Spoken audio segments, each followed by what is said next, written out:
this video, we're going to be talking about how to get the best camera settings in 2026, whether it's your iPhone 17 Pro Max, 16 Pro Max, or whatever. So let's just get straight into the video. So first things first, simply go ahead, head into settings right inside here and click on camera. Now, this is where you want to go ahead and make sure you go ahead and play around with these settings. So the first thing is format. So click on formats.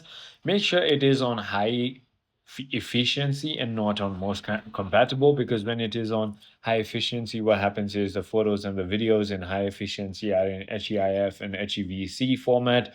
When you are in most compatible, it's going to use JPEG and H.264, so that isn't what you actually want. Just put it on high efficiency. If you even have the Apple ProRAW enabled in the settings here, you can simply go ahead and enable that as well.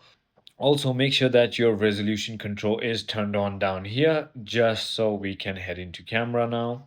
Now, once you're inside of camera, click on this HEIF on the top left, click on 48 megapixel before taking a photo, and it will take the best quality. When it comes to videos as well, you need to go ahead and make sure it is on 4K and 60 if you prefer it. So it is as simple as that. I hope this video clarifies everything for you. If you have further more queries, feel free to comment down below and I'll get back to you. See you on the next one.